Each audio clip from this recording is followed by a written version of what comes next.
anyone else's name. Alhamdulillah. And it was never used by the Quran and the Sunnah. And if it is used as an attribute, not as a name. And we stick to that which Allah subhanahu wa ta'ala gave us, because Allah knows best what is befitting as a name for the Quran. He called the Quran Majid, Quran Kareem, then we do the same thing bi'idhnillah azza wa jal. Contemplating upon the Quran. أَفَلَا يَتَدَبَّرُونَ الْقُرْآنَ أَمْ عَلَى قُلُوبٍ أَقْفَالُهَا. And the same ayah, a different ayah began with the same first part of the ayah. أَفَلَا يَتَدَبَّرُونَ الْقُرْآنَ وَلَوْ كَانَ مِنْ عِنْدِ غَيْرِ اللَّهِ لَوَجَدُوا فِيهِ اخْتِلَافًا كَثِيرًا. Two ayahs in the Quran that are trying to send across the same message, and which is a rhetorical question asked by Allah. Do they not reflect upon the Quran? Do they not ponder upon the Quran? The first ayah says, or are the hearts locked? Do they have locks over their hearts that they do not ponder upon the Quran? The second ayah says, and had it been from other than Allah, then verily they would have found in it much discrepancy. If the Quran was from other than Allah, then like the many other scriptures that are available today, you will find a lot of contradictions, a lot of differences, a lot of discrepancy. But the Quran is from Allah, so you do not find any of that. So here Allah subhanahu wa ta'ala is encouraging us to have tadabbur. And this is among the reasons why the Quran was revealed. كِتَابٌ أَنزَلْنَاهُ إِلَيْكَ مُبَارَكٌ لِيَدَّبَّرُوا آيَاتِهِ وَلِيَتَذَكَّرَ أُولُو الْأَلْبَابِ. A book we have sent down upon you, O Muhammad, full of blessings. Blessed, the Quran. Why? لِيَدَّبَّرُوا آيَاتِهِ. So they may reflect and ponder upon its verses. And so the people of understanding may take a reminder. So this is the objective of the Quran. And Al-Hasan al-Basri, rahimahullah, said something very interesting which I will summarize. I'm not going to quote him word for word. He said, you have someone today who tells you, Akhi, I read the whole Quran. I did not even miss a single letter. He said, and by Allah, he has missed the whole Quran. If you look at him, he has nothing to do with the Quran. His behavior, his conduct, his lifestyle, his appearance, his morality has nothing to do with the Quran. But he will tell you that I read the whole Quran and I did not miss a single word, a single letter. He said, by Allah, he has missed the whole thing. He will tell you, I can read the Quran, a whole chapter in one breath. He said, Wallah, if this is the case, then may Allah not increase these kinds of individuals among the ummah. Why? Because recitation of the Quran is not the main objective of the revelation. ذَلِكَ الْكِتَابُ لَا رَيْبَ فِيهِ هُدًى لِلْمُتَّقِينَ. That book, there is no doubt in it. It's a guidance for those who are pious. Now let me give you an example. Let's say you get a book of science. You read a book of science without understanding.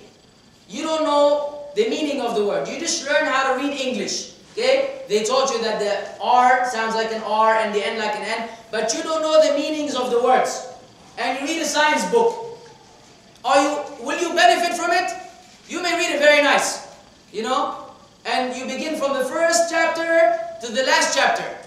And if someone asks you, what does it teach? Oh, say, I don't know English in the other language.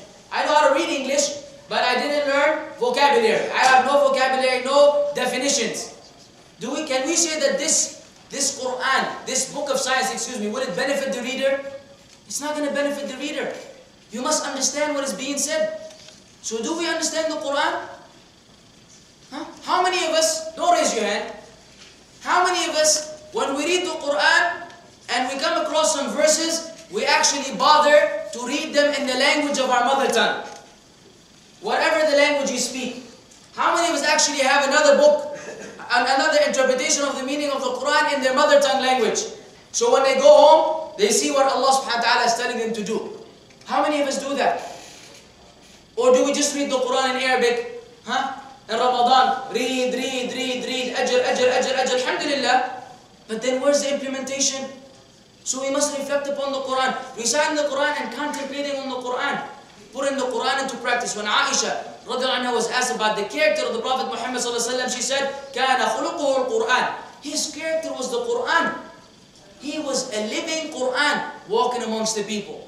And today, we have become rough. Muslims have become a little rough, specifically with the non-Muslims. in the field of da'wah. We expect to bring people to Islam when we don't live according to the Quran in terms of our conduct, our behavior. ادعو إلى سبيل ربك بالحكمة, with wisdom, والموعظة الحسنة, and good preaching. So you find someone wants to give da'wah to a person, but he's working with him and he's always mistreating him. Then one day he tells him, hey, you should become a Muslim. The person is not going to buy that. You must, let me give you an example of what da'wah is like. Da'wah is like getting a shot. You know when you go to get a vaccination, the doctor gives you a needle. Da'wah is like that. What does the doctor do before he gives you the needle, or the nurse? What do they do? Rubbing alcohol, a little massage, some preparation. Take it easy. They get the place easy. Take it easy before we give you the needle. When you give da'wah, you must gain a person's heart first. You must gain him first before you give him the dosage. The dosage, the needle, is the painful truth. When you shock them that they're upon the wrong religion and your religion is the truth. And the actual medicine is the truth, Islam. So if you try to give someone a shot, as soon as you see him, ala tul, he's going to run away. Say, man, what is this doctor, man? I'm never going to come back to you. You hurt me. He may get an infection, because he didn't clean the area. So you must first do some preparation prior to giving da'wah. Similarly, we must gain the hearts of these individuals before we deliver the message of Islam to them. So when we live according to the Quran, you have no choice but to act in this way. But because we do not follow the guidance of the Quran, we may be a little rough.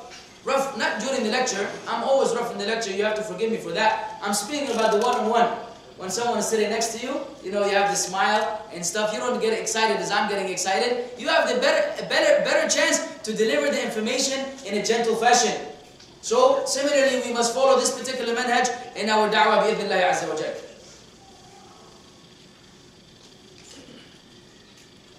Next, knowledge of Allah's most beautiful names and most exalted attributes.